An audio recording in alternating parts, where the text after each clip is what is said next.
right. Just a second, Sal. Preparing to go live.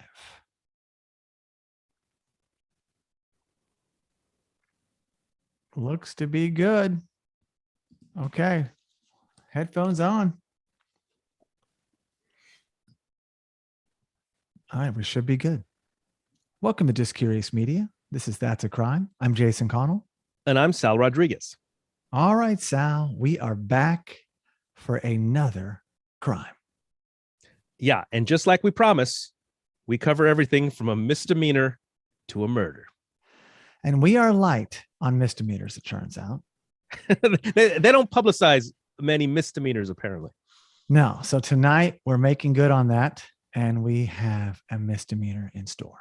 Whoa, nice. I know. Well, we had some lighter crimes, let's be clear. Coin thief. Yes. That was pretty light.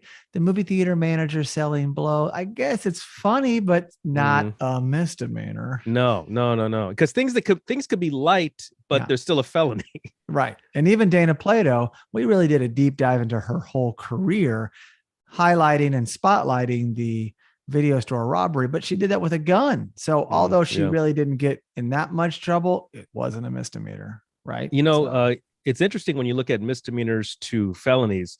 For example, UFC superstar John Jones recently arrested for spousal battery in Vegas. He went to Las Vegas, I think, to be inducted into the UFC Hall of Fame. And while he's there, gets into a domestic dispute with his wife. Oh, no. Hitting his wife is a misdemeanor, but somehow he damaged the police vehicle. He banged his own head on the car or punched the car. Felony. Hitting the car is a felony. Hitting his wife is a misdemeanor. That sounds like something we should cover on That's a Crime. Well, follow everybody. Check out John Jones, UFC champ. I don't think he holds a title at the present moment, but definitely a UFC superstar and has been into a whole battery of trouble over the years. Wow. Well, pivoting to what we're doing tonight, we are going to be breaking down the true crime story of the student crashes drone at Kentucky football game in 2015. Yeah. I've got a love-hate thing with drones. I'll tell you that. Oh, I cannot wait to hear. So I'm ready to jump in if you are. Sure. I'm all set. All right. So on Saturday, September 5th, 2015, the Kentucky Wildcats football team was all set for its season opener against Louisiana Ragin Cajuns at Commonwealth Stadium in Lexington, Kentucky. Now, however, just prior to kickoff, a drone, which, Sal, is an unmanned miniature helicopter, for those that don't know, I know that you know this, crashed into glass on the suite level of the south side of the stadium.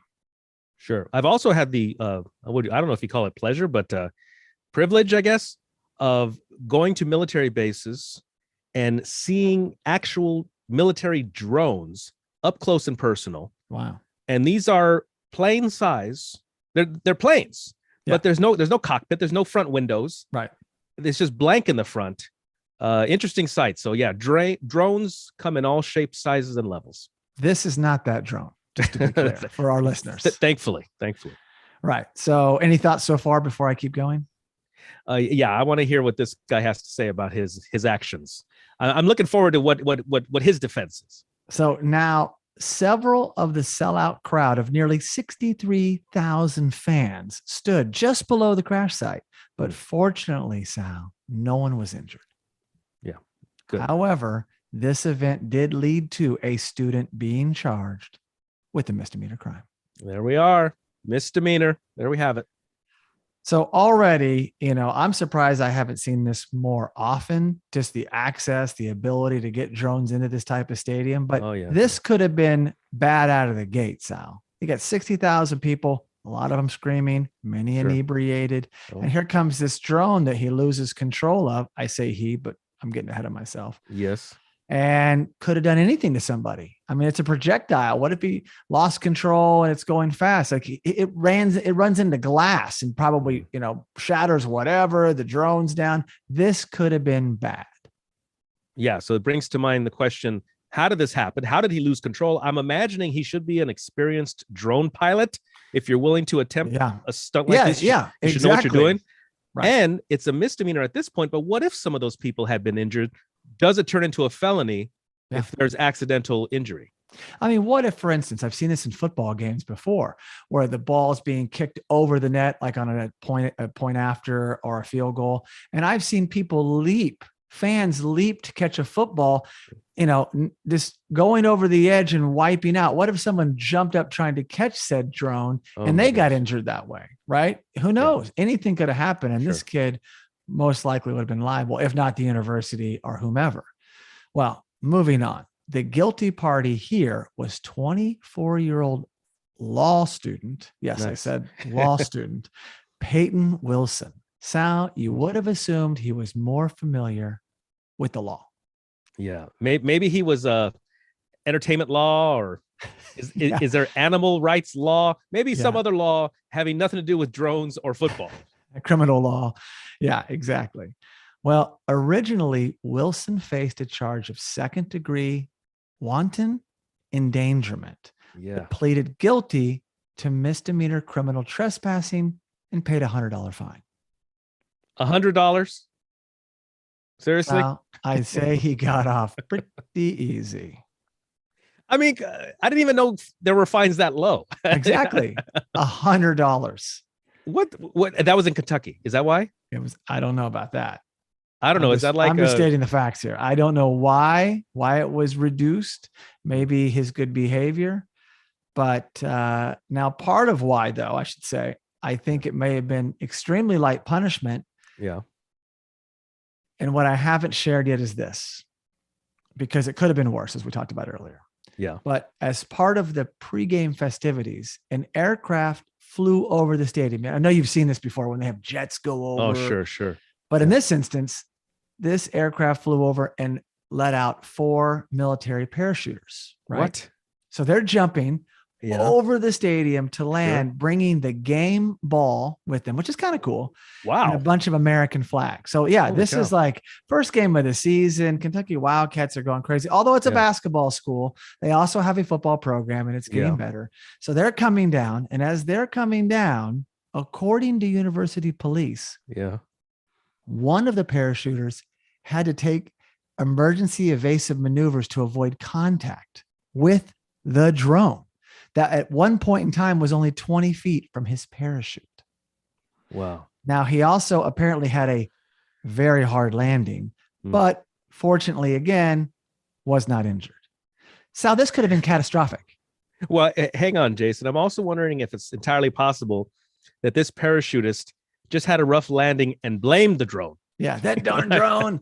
You weren't even near that drone. Dude. The drone was 50 yards away. We don't know what you're talking about, sir. No, so this guy's already got the drone in there over the 60-something thousand student body. Here comes, these parachuters coming down, and he's just kind of bird's eye view moving around. I mean, it could have been worse. Hell, he could have obstructed the aircraft itself. Oh, yeah. I mean, there's a lot at play here. Isn't there also something about radio signals themselves? I mean, you remember how they used to have us turn off our cell phones on the plane and all that? They still do. So they Our still airplane mode. Or airplane mode. But I remember they used to say, do not put it in airplane mode. You have to turn it off. Right. I guess now they're allowing airplane mode. But my point is that there's a lot at stake here. You have an actual object hitting something, but then you have also signals that can be a problem. Yeah. Who knows? Well, as for Wilson's motives, his goal was actually to launch a drone photography company. And Sal, I'd venture to say this company probably never got off the ground. No pun intended. Nice. It took me a second. It took me 1 second. Maybe it was intended. I don't know. Well, yeah, it worked though. I'm just a little slow today. But you know what though? I bet you it could have taken off. I mean, talk about, we're in the era where no publicity is bad publicity. That's true. Any publicity, if imagine this guy, all the stations are probably tuned in, or at least have some footage of this, and then they probably would go into an interview with this guy. Right. So I would imagine that he could have used this publicity to actually help launch the company itself. If that was his true goal in life, I think he was launching this thing. He's a law student. I think it was more shame what happened. And I'm getting to that in just a second. So to me, it wasn't clear how they identified Wilson or how quickly they did so. Right. Here's a guy. Did he attend the game and he's got his, controllers? Is he on the outside? Is he in his car? I don't know. But I do know that Wilson fully cooperated with the police and made the following statement. It was an incredibly humbling experience to be subjected to both media criticism and even my peers and colleagues. However, I would still venture to say drones are going to prove a very useful commodity. And Wilson also said that the judge did not return his damaged drone or the iPod he used to pilot it. Stretch that. Or the iPad he used to pilot it. And Sal, that said, I'd still say he got off super easy, but you can just tell from his comments that he was probably embarrassed, ashamed, pivoted away, and didn't launch said company. But if that was a company that was already going and kind of prospering, yeah, you're right. This bad publicity could have been good publicity.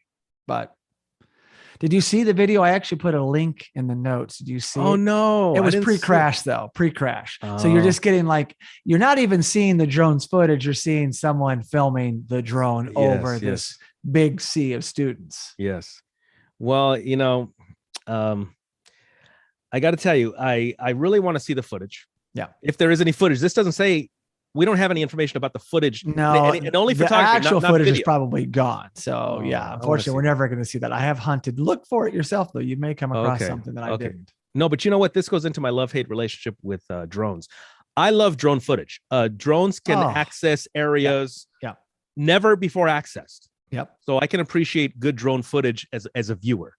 But try having a nice romantic cliffside evening overlooking the ocean. Yes. And there it is. There it is. It's like a giant mosquito. Yeah. And a giant mosquito that's videotaping you. So that it's a weird giant mechanical mosquito. They are annoying as hell. And I've been to many wonderful locations and overlooks that have signs, no drones allowed. They call it the no drone zone. So there is more and more legislation related to drones themselves. For the recreational user, the military drones, whole nother story. Yeah. But the recreational fan enthusiast, you got to watch out where you run your drone. No, you're right about that. I was actually at a cliffside watching some surfers down in near San Diego. My cousin took me to overlook this. And this guy, I was watching him and he sent out 4 drones. Now, this wasn't bothering anybody, but 4 drones over the water to capture this exclusive surfing footage, right? Wow. Yeah. He had them working. He could just hover one there, take another one low. That's professional level, not bothering anybody. The surfers are anticipating it, right? They're part of it. Yes. It wasn't just like random guy getting footage of somebody. But I've also played soccer some places where all of a sudden there's a drone far above us and it's a distraction. Like we're playing a game or practicing and like someone's just messing around and you can't help but take it in because it is loud. It is disturbing. So, but this guy, I got to give him, kudos for his guts, but also for his stupidity. I can't even imagine doing this. How good is he? Is he like top level? He can trust himself to go in that environment and keep control. He could have really hurt somebody, multiple people. He's very fortunate it just went down and didn't hurt anybody further. But I don't know. I don't know where he's at now in life, if he's in the drone business or in the law business or neither. But, he's in drone law. He works in the first he is drone now law in drone law. Yeah, call this guy. No, but you know what? Peyton Wilson. Jason, some of our listeners may know I have done newspaper copy editing professionally. Yep. And I always look at words. I look at word choices.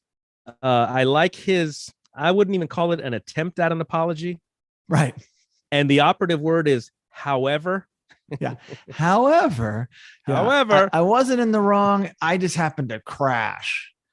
Well, according to the FAA, Federal Aviation Administration, their regulations ban drone flights over NCAA football stadiums from 1 hour before until 1 hour after the game. So no matter what, he's in violation there. Okay, so it becomes then a federal crime officially. Yeah. And here's news to me. Yep. A federal crime can still be a misdemeanor. There right? If we're thinking it's federal, oh boy, this has got to be a felony. This is huge. It's federal. No, he committed officially a federal crime that was only a misdemeanor with $100 fine. Well, working with them immediately, handing everything over. I guess they had it admitting he did. I mean, maybe that's it. They found the drone, they found the connection to him, but he didn't try to hide. He didn't run from it. He probably said, my bad. It got out of control. Sorry. And just, here's a student, law student. They probably did ease up, and not probably, they obviously did. This could have been much more severe. Sal, this reminds me though, as I was reading this article, I remember watching the news several times in LA, and there were drones spotted around LAX. What? I don't know. I heard, they were like, pilots were coming in saying, hey, there's a drone over here. And then they would send the police chopper up to chase it. And they could not find this particular person. So this person was going around getting some bird's eye view, but in the line of commercial flights. I mean, that's not good. Well, drones, I understand have, I don't know about all drones, but some of these recreational drones or video drones have the capacity, it's a homing capacity. So as soon as it loses signal, it automatically goes back to the operator, as opposed to just going down or whatever. It automatically, it loses signal, it goes back. But yeah, it is interesting. I am just curious. How did they find the guy? Was he in the parking lot? Where was he? Because if all of a sudden the cops come over to you, hey, were you operating a drone? Could he have been like, no, I'm not operating any drone. Yeah. I mean, unless they see the controller in his hand. I mean, I would like to know how that arrest, was there an arrest? Yeah, it was a misdemeanor, so there was an arrest. Yeah. How that actually took place, how they found him, and where was he when he was operating the drone? I definitely would like to know that. And as many cell phones were in that stadium, 60,000 plus students, there has to be more footage, shooting the drone. Oh, there's the guy. So there's probably all this like bad footage that we could probably sift through to find it. But that is interesting. If we ever find out more, maybe we can get to the bottom of that. But there's one thing we haven't covered yet. Oh, yes. And that was the football game itself. Oh, okay. Yeah, sure. What happened? So once it finally got started, it was indeed a thriller, Sal, with the Wildcats scoring a touchdown with 57 seconds left to beat the Ragin Cajuns 40-33. Nice. A triumphant day in Kentucky. Okay, despite what could have been. Wait a second, Jason. It just occurred to me. Do we know that was this a student of the University of Kentucky? Yes, and I should have made that clear. He was at University of Kentucky in the law program. So yes, he is attending. That's probably why they lightened up a little bit on Yes. Him. Okay. Had he been from Louisiana, a Ragin Cajun, forget about it. Would they have thrown the book at him? Yeah. So that is the story. That is Student Crashes Drone at Kentucky Football Game 2015. It intrigues me because I think this is even timely now. I mean, this is 6 years old, but I'm surprised we're not seeing more of this, or we are. And it's just not on my radar yet, because drones are more accessible. They can probably do more, as you say. If you're out of reach, it's gonna come back to you. And I could see more mandates or regulations like this banning such events. I mean, what is the Super Bowl and like 10 people have their drones up? I mean, what's restricting that from just the ban itself? Is someone else droning the drones? Are they putting their own up there and they're like seeking I'm sure that's going on behind the scenes. Well, Jason, one of the first drone stories I read about, once recreational drones started appearing at the sporting goods stores, that a guy realized that his neighbor was sending a drone over his backyard to look at his daughter's sunbathing. Hello. Yeah. So that was one of the first cases I remember about. Well, what did he do? Did he shoot it, or did he go and talk to the neighbor? Well, I don't know. I guess he called the police, and there was, I don't know if there was an arrest, but it made the news. There was some sort of domestic neighborhood issue about, you can't send your drone over to someone else's yard. I mean, I don't know if they made any new laws after that. And I mean, is that officially illegal to fly your drone over someone's backyard? I mean, when you have a new technology, you got to make new laws. So who knows what's on the book so far besides the college football games. Right. Well, one time I came up to my car a few years ago in Los Angeles, and there was a drone next to my car. It had crashed next to my car. And even that felt like a violation. And I was like, what do I do? It had an SD card in it. And I just took it inside, took the SD card out. And it's like, what am I going to do? Post something? I found your drone. I just was like, that was it. I disposed of said drone. But did you look at what was on the SD card? I did not. It was not that important to me, but they're just probably flying through the neighborhood. Could have been a realtor, and it just, who knows? It was not good technology. You know, they lose control. They literally lost control. So, or you could have seen some sunbathers, maybe. Dang it. Where's that SD card? No, definitely not. Jason, I must admit, I would like to own a nice drone. For beautiful landscapes. I'm not trying to irritate any bystanders, but I would like to have a nice video drone myself. I would. So, hey, guess what, Jason? Christmas is right around the corner. Okay. Thank you for the hint, the subtle hint. But that's all I got, Sal. I hope you enjoyed it. I hope our listeners enjoy it. We're doing more misdemeanors. We're going to load up on a few because it's so easy to fall in the murder trap, which we love. Sure. There's so many good classic murders and just darker crimes. But hey, if we see a fun or at least lighter misdemeanor, we're going to slip it in because our show is it's a wide range. It's a wide range, and that's a crime. Well, I enjoyed the fact that there were no injuries. So exactly. Yes, it crashed. Yes, you had broken glass, all bad, but no injuries. So very good. Yeah. So anything else, Al, before we sign off? Christmas is right around the corner. Got it. Copy that. So thank you so much for listening, and please be sure to subscribe to That's a Crime wherever you get your podcast. You can also really help us by giving the show a 5-star rating on Apple Podcast. And for all you listeners that enjoy sharing your thoughts, you can leave us a review on Apple Podcasts, send us a direct message, or post a comment on our social media, which is at justcuriousmedia. We also highly recommend checking out our other podcast and visiting justcuriousmedia.com. All right.